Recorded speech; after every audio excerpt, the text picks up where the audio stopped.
in a restaurant when I was 16 years old. I'm in the restaurant. This man, first job, 16 years old, this man cusses me out because his steak was wrong. And I start crying. And the manager saw me, and I thought I was in trouble because, you know, you're 16, you're pissed off a customer, whatever. And he said, "What's going on?" And I said, "That man over there is mad about his steak." And he's like yelling at me, and I was crying because I was like, no one talked to me like that, you know. And he said, "Okay, all right." He's like, "I'm here, I'm going to help you." So he walked over to the table with me, true story. And he tells the customers, "We're really sorry about your steak. We're going to get that taken care of for you." And he says, "But we're going to go ahead and have the kitchen wrap it up to go because nobody talks to my staff that way." And I was like, let me tell you, that was my very first job. And that was my first experience with what it means to work for a leader, not a boss. I was loyal to that steakhouse all through high school. Then I moved to St. Louis right after high school. And guess what? He hooked me up with the same restaurant in St. Louis where I worked another 2 years. So that company got 6 years of loyalty out of me, I guarantee you, because of that one experience. So when you say, tell me about your career, it's funny because every experience I've had has set me up and positioned me for success because I learned something from that, you know? But do you feel that's a great point. We'll just go there. Like, do you feel that a lot of people get kind of thwarted off of a positive career path because of their early jobs where they deal with douchebags and they deal with like bosses, not leaders? Like, do you think that really sets people up for failure? You know what? It's a good question because I love how you phrased it. We are only responsible for ourselves. So one of the things I talk about in my career coaching is you have to be the CEO of your career. You are in charge. So when I was younger in my career, I remember that I went to one of my managers and said, you know, I would like to apply for the recruiting position here. And he was like, "Oh no, you're a better manager. You know, your talents are this, and, you know, people are you know, you lead a good team." And I was, you know, successful in that role, but I was a little bored. So I wanted to try something different. And I remember telling him, "I really want to try this."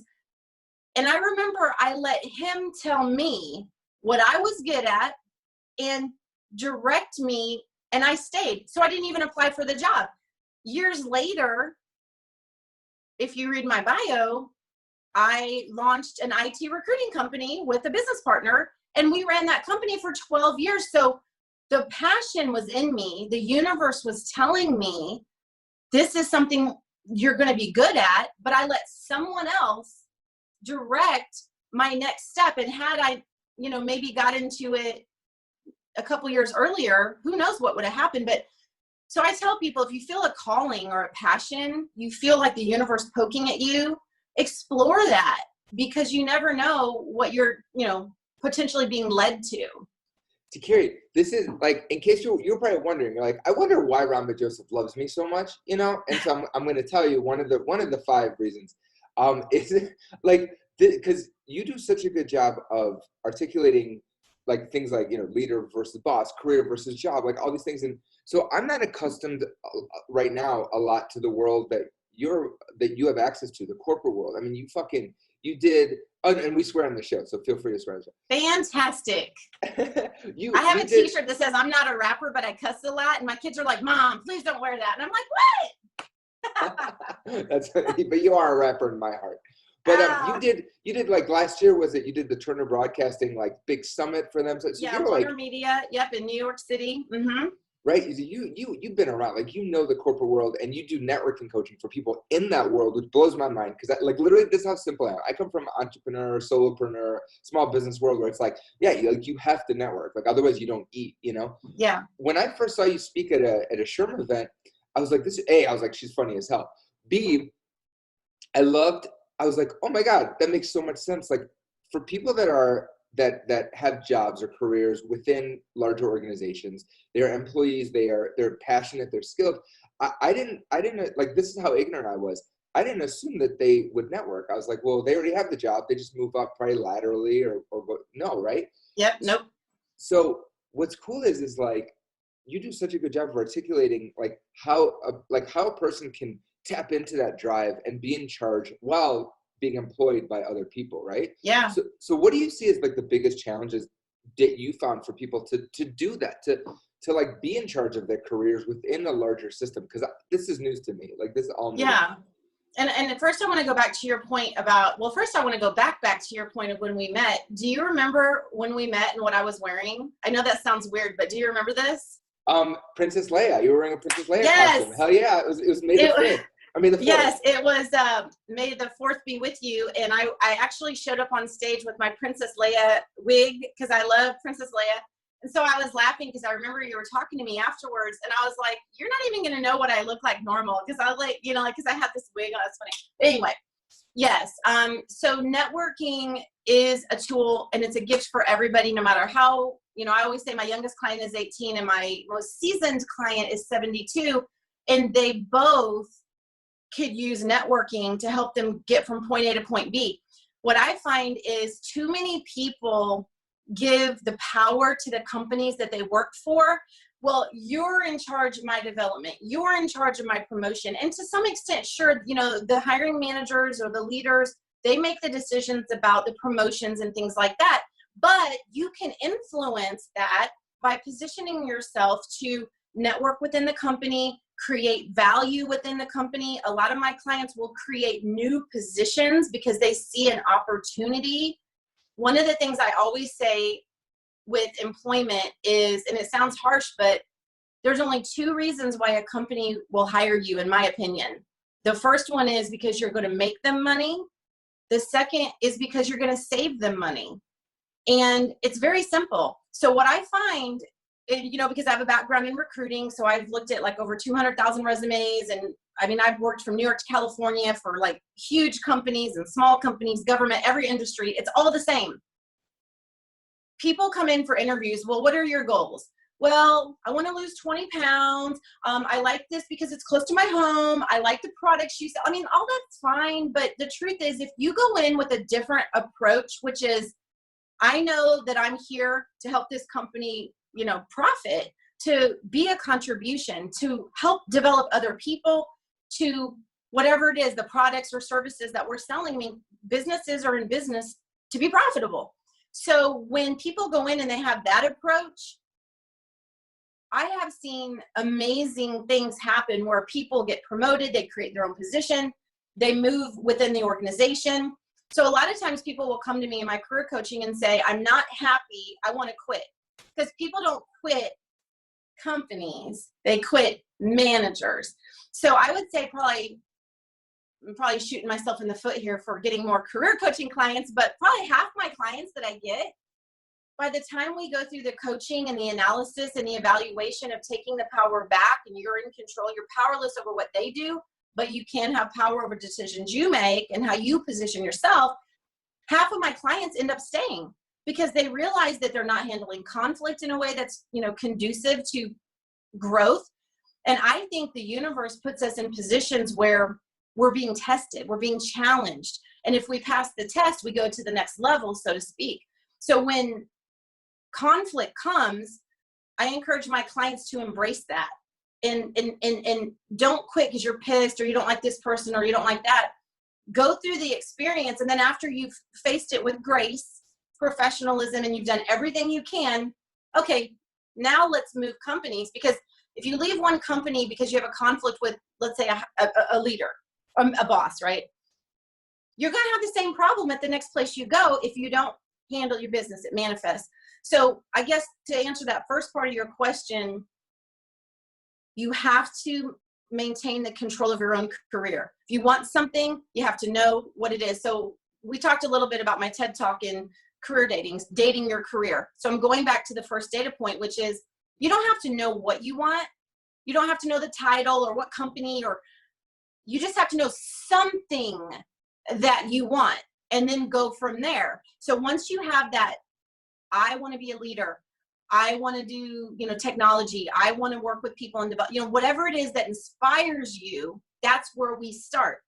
And then the networking piece, it never ends.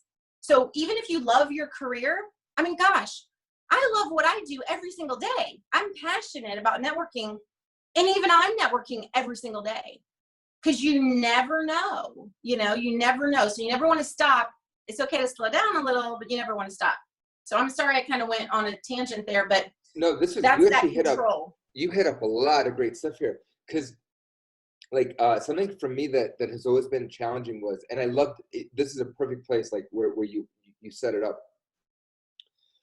Like, so for me, like growing up, like I thought I was gonna be this big fancy theater director in a manly way. Like I was gonna direct musicals on Broadway. That's what I thought. And I started off really young doing it and producing and stuff, and hated it. Hated the people. Like hated those relationships.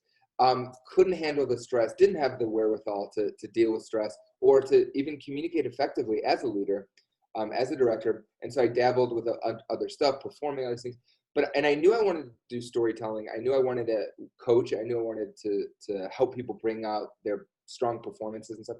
But I didn't know, there wasn't a title for it. And so I think like in my head, which is what I do now is public speaking coach. And I do so much more than that, but it's that's like the overall title, right?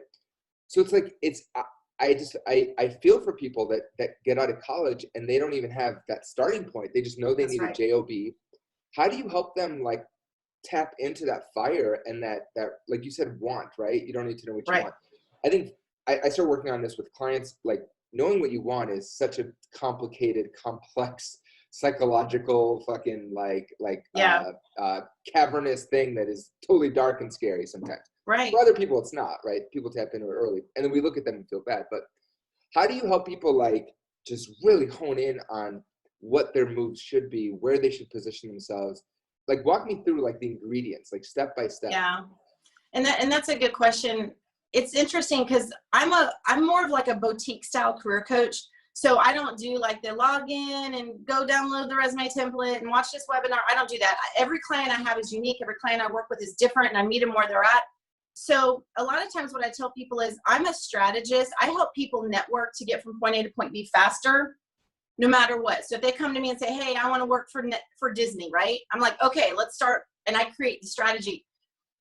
The journey of figuring out where you want to be is a solo sport sometimes, right? So what I do is I take my clients through a series of like tools and conversations that start with what are your top transferable skills? So that's kind of where we start. So I give them a list of, there's this thing called the DOT, and it's the Department of Occupational Titles. And what they do is they take job descriptions from all over the country, whether you work at, fast food restaurant or, a CEO of a company, and they take these job descriptions and they throw it into this like word cloud kind of thing. And they spit out the top 25 skills that companies are looking for. These are transferable skills. So if I work at McDonald's and I want to work at Chick-fil-A, I can't go to Chick-fil-A and talk about how great I can flip burgers. They don't care. They don't do burgers, right? So what are the transferable skills there? Drive-through, customer service, dealing under pressure, working the cash register, food prep. Those things go from one place to the other. So we go through the list and I tell my clients, don't overthink this. Just circle anything that makes you have some kind of reaction like, oh, I like that. And I tell people there's a difference between what you enjoy and what you're good at. So for example, I have people tell me that I'm a good cook, but I do not like cooking. So if you are constantly told by people, oh, you're good at this, you're good at that, you should do this. No, you have to listen to your own. So I tell my clients, I don't care if you've done accounting for 10 years. I'm working with a lady right now who is an accountant. And she's like, I want to be a leader. I want to develop people. I'm like, the anti-accountant. Like, I love people. I don't want to just do numbers. And so, but everybody's told her whole career, you're great at numbers. So this particular exercise is about what tickles your fancy, right? So you go through and you circle it. And then we narrow it down from, say, people usually pick like 10. We narrow that down to 5.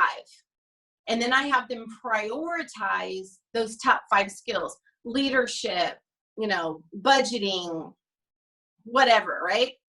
Once we get there, this is the hardest part. And this is what my clients hate, but I'm like, stick with it because it works. I ask my clients to think about the best examples of those transferable skills And I set it up. It's in my book. I talk about these three things: what, how, result. What did you do? How did you do it? And what was the result? In other words, how did the company that you did that for benefit because you had that skill? So I have them brainstorm and create these examples. Later on down the road, we use those examples in interviews, in networking, in, interacting with people in the company to showcase why we're good at those things. Because once you know what you love doing, then we set up the resume, the LinkedIn, like the business cards, the taglines, like all the other tools kind of go in alignment with that. Because as well as I do, I'll just be honest, I own a company, but I hate doing the quick-in stuff. Like, I hate numbers. So on my resume, if I were to go look for a new career tomorrow, if I put on there that I do budgeting and P&L and Quicken and Excel spreadsheets and all that, I hate all that. But if I put it on my resume, guess what's going to happen? The phone's going to ring. People are going to say, oh, I see you have experience with. And so we have to put the energy into the universe that we want to come back. So instead, I'm going to put things on there like developing others, public speaking, career coaching, networking coaching. The things that I want to come into my universe are the things that I need to create. So in my programs, we do like a 3-step process. The first step is figuring out something that you like, coming up with examples of why you're good at that and how that benefits a company, right? Then we kind of move to the next phase where we start using those tools, right? So it's a process, and it's kind of like building, you have to build it up. So you got to know yourself, you got to know what you like, and work from there. This is great, dude. My favorite part of this whole thing was when you went like that. I have to say, it was like so magical. Teenagers. I have teenagers. They teach me all the cool things. That was so visual. That was like special effects for quarantine. I talk with my hands. When I'm on stage, I'm always like, so it's hard for me with the Zoom and the webinars that I'm doing now because of the virus. I have to be careful that I'm not doing too much theatrics. I'm saying more, man. More jazz hands, more cowbell. Yeah. Heck yeah. Got a fever. So there's like 3 things I want to address. This is phenomenal. I'm really happy with where you're going with this. So yeah, so something like I said that I've been working with people on is articulating the want. And from the theater background, like we always talk about like acting intentions, like super objectives, things like that. But they're all rooted, wants and objectives and intentions are all rooted in actions. Right. And it's funny that I never thought, like when I was struggling to find a job early on in my career, I never thought about the doing part or like the action, like the impact that I want to create or like the tangible skills. I never thought about that. It was always, I was always trying to better myself or like, meaning I was always wrong. I was always not good enough. So I never thought my skills are good enough to be marketable or viable. So I never approached it from that angle. On top of it, you also talk about this idea that like people peg you in places, right? People articulate for you what you're good at, and then they see you as that. And it's so funny. Like I remember at every incarnation, every evolution that I've had over the years, from director to teacher to comedian to whatever, the people closest to me were always like, oh no, they're Israeli. So they're, oh no, you are this. And I'm like, yeah, but motherfucker, like 2 seconds ago, you didn't know that. You thought I was something else. So don't put me in that thing. Right? Yes. So I bet that stops a lot of your people. It does. And it's that fear, I talk a lot about fear because my mentality early in my career was I gave those companies all that power. I worked for you. Now I train my clients. When someone says, oh, who do you work for? Well, I work for myself, but I'm currently employed with Ball Aerospace. And there I'm a project manager and I do this. It's a different mindset. And I've worked with people that have been furloughed, they've been fired, they're bored. Like I've worked with every kind of person you can imagine. And what I always tell them is some of them come and they're just devastated. They're like, oh, how am I going to move on? It's just like crushing. And I'm like, when you adopt the mindset that you don't work for companies, companies work for you, And what I mean is every day that you go to work and you have an experience, it's like I tell people to have a notebook and call it the me file. Like I still have one. This is mine. It says Boss Lady. And what I do is every day, even in my own business, right, I'm taking notes about the experiences that I'm having, right? So you go out there and you have a conflict with a coworker. Celebrate it. Fantastic. Okay, what can I learn from this, right? I'm learning on their dime. What training can I get from the company? What new projects can I suggest? How can I be a contribution? What new position can I create? I've worked with a lot of people that complained about diversity. I'm big on inclusion and diversity training because I used to live, I'm from St. Louis, right? Go Cards. Then I lived in Denver. Oh, I miss Denver. And then I had to, relocate to Oklahoma. And so what I have found is having worked in big cities on, different locations, and then coming to places that don't have as much diversity and inclusion training in their companies, I've had people come to me and say, I wish our company was more diverse or offered this or offered that. And I'm like, then let's create it. Come up with a proposal.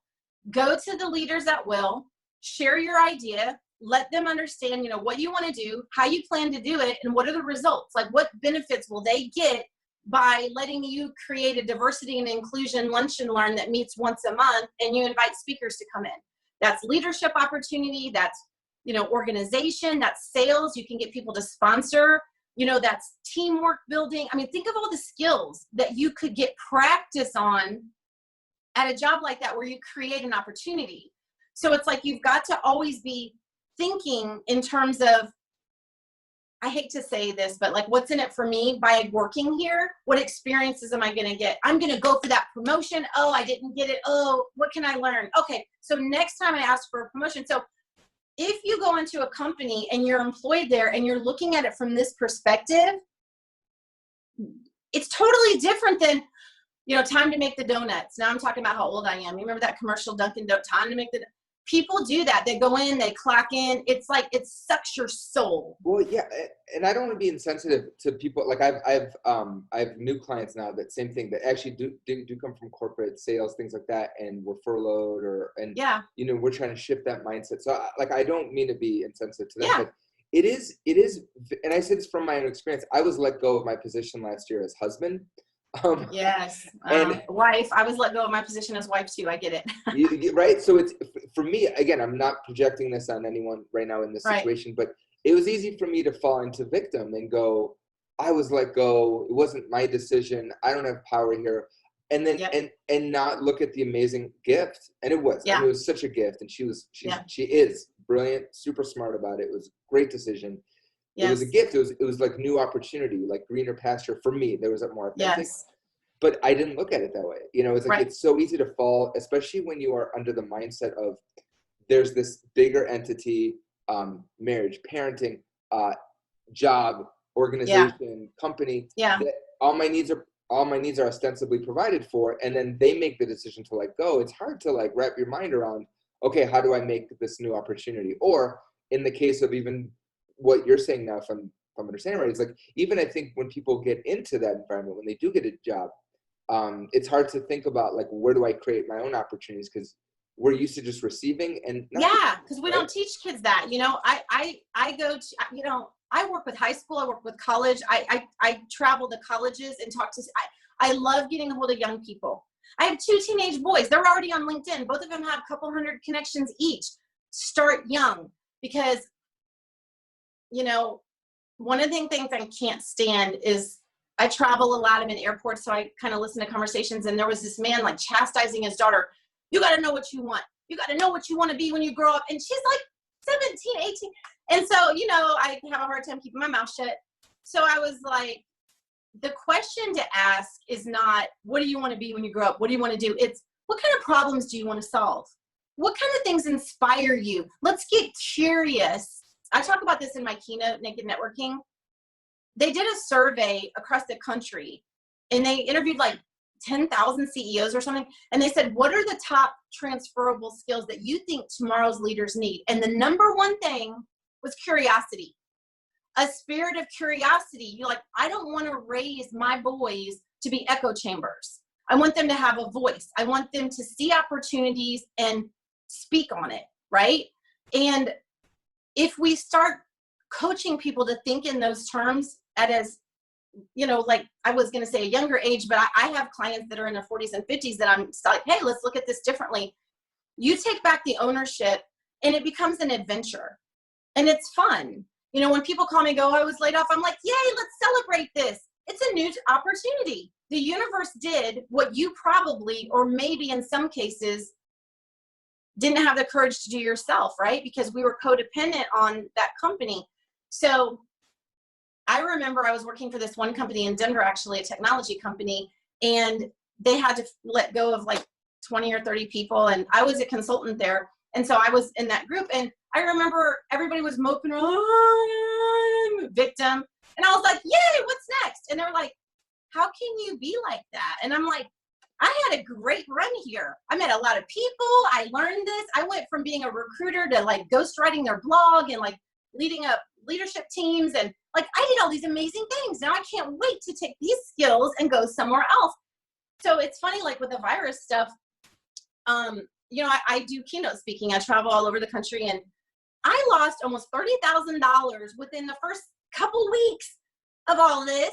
And you know, all the speakers that I work with, and I have a speaker agent and we're talking and everybody's like, oh, and I'm just like, man, that really sucked. I was hoping to get that new car, you know, but I didn't flip out because it's that same mindset. Like, okay, how can I retool my skills in a different way? So for the last 7 weeks, I've been doing webinars. I've increased my career coaching clientele. I have done a lot of work with, I do a lot of LinkedIn training. I don't work for LinkedIn, but I love that tool. It's a great networking tool. So I've done webinars with companies on how to ramp up and network, because even though the virus is like a new way of life that we're all adjusting to, this is a great time to network. People are at home. They're kind of, you know, like bored a little bit. They also think about it. I'm in my home office right now. Nobody can hear me. If you called me at work right now and I'm in a cubicle with 100 other people, I'm going to be a little guarded on what I say and what I do because people, but if you called me at home, A, it's kind of like exciting to talk to someone new. B, I don't feel like I have to watch what I say because everybody's listening. So I'm telling all my clients, network your asses off right now and position yourself. So I had I'll share this real quick. Yesterday, I had one of my career coaching clients said, well, I want to put training on hold because nobody's hiring right now, which is bullshit because people are hiring right now. But he said, I want to wait and use my sessions when companies start opening their doors again. And I said, that is ridiculous. We have to practice now because when companies start opening their doors again, then you're going to get training, then you're going to practice. No, you want to screw up now. You want to practice now. So when the floodgates open, you are equipped to be the best person, the best candidate. You know, in all those years of recruiting, I learned oftentimes, I hate to say this, it's not the best candidate that gets the job sometimes. It's the candidate who presents the best. So you got to learn that stuff. And that's why my business has been growing too. It's presentation, Yeah. You know what I mean? Like 100%. You know, it's so funny what you said too, or it's not funny. It's like so accurate. Like I'm astounded by how many meetings I have, like new meetings. I'm using Facebook. I used LinkedIn for years, and I'm still using LinkedIn a lot, but Facebook now I'm using like no tomorrow to network my ass up. And it's amazing. You're absolutely right. People are sitting at home going, yeah, why not? I don't know you. Let's meet up. We don't have to meet for coffee. We don't have to drive 30 minutes. Like, you know, it's totally easy, totally fluid. So let me ask you this final question. Ready, Kari? This is like the stumper. You know, how, like interviewers like to like throw like stumpers, right? Like, yeah. I'm just kidding. There's not a stumper at all. Something that I remember in that first speech that I saw of you that you did that was so beautiful. You talked about how your son wanted to meet like, was it Magic Johnson or? Okay, so there's the Magic Johnson story. But wait, there's I don't want to tell the full story because they have to pay premium for that. They have to buy. Oh, I thought I had the book here. I was like, they have to buy the book. Book plug, shameless book plug. They have to buy the book. I don't want them to get the book. What I want to ask you is this. So I loved how you in that story, you charted how you went from, you go, okay, you don't know this athlete, like you don't know this famous person. You went from how you leveraged every bit of contact, every, social media channel that you had to get him to eventually connect with Magic Johnson, right? It was a beautiful story. Read the book for sure. I'm going to ask you the hardest question that a lot of my clients ask, and I'll ask it from my perspective, okay? So in the entrepreneur or solopreneur speaker world, everyone just goes like, not everyone, but a lot of my clients will say like, man, I want those big corporate keynote speeches. I want to be doing, I met someone yesterday saying like, I want to be doing corporate workshops and all that stuff, right? And to me, that's like needle in a haystack. Right. But if I said to you right now, and I want to see how your brain works, I want you to get excited about this. If I said to you, Kari, I want to do public speaking training, communication skills training, soft skills training, sales through storytelling training, I want to do that at the corporate level. I have a very successful solopreneur business here. I work primarily with female entrepreneurs. How do I adapt those skills, and how do I meet the connectors at the corporate level? Walk me through it. Let's say I don't know anyone except in my Okay, so little bubble. your question is, how do I network to be able to bring my product, which is a keynote or a topic, to the people that can decide, that write the checks, basically? Yeah, let's say trainings instead of keynotes. Okay, training. So I have a training module on topic A, and I want to be able to sell it within a company that I think will benefit from this knowledge. So where do I start? Exactly. Okay. So I have a 3-step process for this. Of course, everything's in threes, right? And it's called plan, connect, and grow. So step 1, plan. Who do you want to talk to and why? Let's see, I have an IT background. That's why I got into networking, because I saw a lot of IT people that they were introverts and they were uncomfortable with talking to strangers. That was the muse for me to get into this business. So I started working the circuit in the IT industry, okay? So I planned that was my market first. So then I went and thought, okay, if I tell a, C# developer that I have this great idea for training, how far do you think that's going to go, right? But I could contact that C# developer that maybe I helped find a job or something and say, hey, who do you work for? And would you be willing to introduce me? Here's my intention. And I think you have to be really, really honest in the planning phase of it. Strategically, not everybody's going to help you, and that's okay. But we will, if we keep going, find someone who will. We just need one yes, right? So at that point, I would ask for an introduction. And that leads me to step 2, which is connect. Okay, so we have to connect through the right channels. So if I'm trying to reach the hiring manager, chances are they're on a leadership team. And if they're on a leadership team, they're probably privy to company information, which means they probably know who does training, who's in charge of, employee development, whatever. So you got to start at the ladder and kind of one thing leads to another, You got to say, I love this. Can you point me in the right direction? If I wanted to get on the radar of someone who has the authority to bring in a trainer, who would that be at your company? And another tip, I tell people when I'm doing this, hey, if you give me a name, I'll go look them up on LinkedIn, and I'll chase them down on LinkedIn. I don't even have to mention your name. So people feel scared, like, oh, like I don't want to get in trouble for giving you a name. So I use LinkedIn as a conduit for, oh, if they're on LinkedIn, it's public information. I'll just go that route. And then people go, oh, and they put their guard down, like, oh, that's not as intimidating, right? So the connection piece is interesting because, especially with my IT people, because they wanted to plan. They didn't want to connect because that's the scary part. So you have to be smart here. Does it make sense to connect through, if you're trying to reach a 70-year-old CEO of a manufacturing company, does Snapchat make sense? No.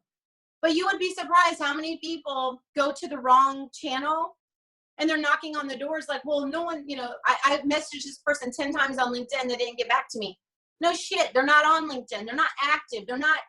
So call them, email them, ask for an introduction, stop by the office. People make fun of snail mail these days, but I love it. I love the dollar store. I will go to Dollar Tree and get a ton of cards and throw in like a $3 or $5 Starbucks gift card and say, would love to buy you a cup of coffee and explain how I can help your company make money and save money. It sounds cheesy, but if you think about it, when you snail mail something and that person opens it up and your business card and the little thing comes out, you have a captive audience for like 10, 20 seconds. How much of an audience do you get when they're looking at 500 emails a day, right? So it's these little things that help you connect, right? So that's step 2. The third step is grow. So once you start at the bottom of the ladder and you're like, okay, thank you, C# guy who puts you in touch with the lead software developer, right? And then that software developer puts you in touch with a hiring manager. And then the hiring manager puts you in touch with HR. And then HR puts you in touch, you know, it's like every step of that rung, you have to go back and show kindness and grace. And how can I help support you right now? You helped me. How can I help you? At least ask the question, right? Because you never know when that's going to come back. So that's kind of how I infiltrate where I'm trying to go, figuring out who within that company would benefit. Then when you finally get a hold of the right person, then you switch to the other 3 step, which is what, how, result. So now I've identified that, you know, Aaron is the guy who brings in the trainers and he's in charge of that budget. Okay, now I'm in front of him. What I have to do is convince him what I do. I teach people how to network smarter, how I do it. I would come in and do a master class for your sales professionals, about 2.5 hours. It's interactive. And what people will walk away with are tools that they can apply immediately that are going to help increase profits and help them feel more comfortable talking to potential new clients. If you hire me, I can guarantee you that these people are going to build their confidence when it comes to networking. And when they do, they become ambassadors of your products and services everywhere they go. That's like all these little marketing people out in the world representing your brand. That's what I can guarantee. So could I come in and take 30 minutes of your time and show you more about my program? That's, you know, that's where the presentation comes in. You have to be passionate about what you're talking about. Obviously, you have to have a good program, right? And then you just have to like be persistent, because sometimes right away, not everybody's going to say yes on that first try. You know, does that make sense? So that's kind of my process for getting into a company and selling a product. That's beautiful. That was so helpful. Like, I'm literally going to cut that piece out and send it to some of my clients. And I'm like, yo, where do I sign? I'm like, Yeah. your conviction is so intoxicating and like addicting. I'm like, whoa, yeah. But it's well, because you know what, and I'm sorry to interrupt, I just got to throw this out there. A lot of people, when it comes to networking, they limit themselves. Oh, that person's never going to write me back. I'm not good enough. Why would they want to talk to me? If you are authentic in your engagement with people, I have found people are a lot nicer than you might get. I still think there's good in the world. And so if you ask the person, can I have 15 minutes of your time? I have 3 questions. I promise I'll stay on target.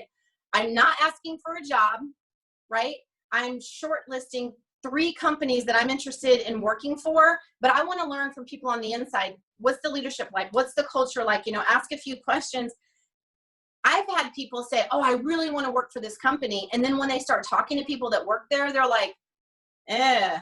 But through that conversation, they learn about a vendor that maybe that company supports that they love, or they meet people that work for companies that are more in alignment with what they were looking for that they didn't even know existed until they went on this path. So like, look at it as an adventure. Nothing is too out of reach. I mean, I don't think this one's in my book, but did I ever tell you the story about Tim Burton that I got a hold of? So my girlfriend, her daughter was in a car accident 2 days before her senior prom. So she was in the hospital. She missed her senior prom. She loved Tim Burton. And I'll be honest, I was not really a fan. And I know that when you heal your spirit, it helps you heal your body, right? So I was like, what can I do to help this girl? Like, you know, so I started networking, plan, connect, grow. Who do I want to talk to? Well, I know she loves Tim Burton. I don't have his phone number in my Rolodex, but how can I get it, right? Connect. What's going to be the best channel for me? And obviously, I use LinkedIn to find and ask questions. And can you point me in the direction of, and this is what I'm doing. And here's a picture of her in the hospital. And can you help me? And I ended up getting a hold of Tim Burton's private executive administrator. She went to Tim Burton and told him the story and showed him the picture. And I think it was like a week later, they mailed a box of 8x10 glossy of him. He signed it. He gave her one of his movie scripts with his notes in it, right? He sent pictures. He sent a t-shirt. I mean, like, it was amazing. And then there was a letter. And I took that to the hospital and gave it to her. I have goosebumps. I am the biggest Tim Burton fan now, ever. I'm like, I love Tim Burton. When I see people with, you know, the t-shirts and stuff, I'm like, oh, I got to tell you my Tim Burton story. So again, it's not always going to work that way. But if I woke up that morning and said, oh, Tim Burton, he's famous. He's never going to take 5 minutes to help some little girl in the middle of Illinois. No, don't limit yourself. Consider the possibilities and go for it. That's my whole mantra. I feel you. Like people are much more accessible, especially nowadays. Like I a few weeks ago, I was like, you know what, I want to, or a few months ago, I was like, I want to work with some celebrities. With what I do and everything, and with media coaching and stuff. And I got, like, it was amazing. Like some of my favorites, like favorite working comedians, Broadway people. It was like we developed really good. We got on calls, like I pitched them, they weren't into it, but like it is what it is. Yeah. Like consistently, I was like, oh, that's fine. They didn't want to shift what they're doing, but yeah, it's amazing. It's amazing how accessible people are, especially nowadays. And that's my final question to you, Kari. You are accessible. You are so wonderful. Like, this was so helpful in terms of like really walking through this big thing that people don't, a lot of times, whether they be entrepreneurs, whether they be in corporate, it's like they're terrified of connecting with the right people. So how do people get a hold of you so that you could just do it for them? Just get that shit off their plate. Just do it for them. How do they get a hold of you? Yes. I love it. So my website is karimirabal.com. And you're probably going to have to put it on there because my name is wackadoo and people have a hard time spelling it, but it's KariMirabal.com. So you can find my email and my phone number on my website. You can contact me about career coaching, networking coaching, keynote speaking, and master classes. Those are my 3 business lines. And I just have a heart for it. And I just want to thank your audience for listening and take what you like and leave the rest, right? Not everything's for everybody. I just bought a t-shirt that said, I'm not for everybody. And I'm like, yay, that's true. But just don't give up. Know that you're enough. Know that even if you go out there, Nelson Mandela said, I never lose. I either learn something, right, or I win, right? So, I mean, like, even what you said about going after celebrities and some of them may have said, no, I'm not interested. You learned something from that. So look at the universe that way and you'll just continue to grow and blossom. So thank you for having me. I love you. I love you. You're great. Virtual hug. Good job, Kari. Thank you. All right. Thanks, Ron. Talk to you soon.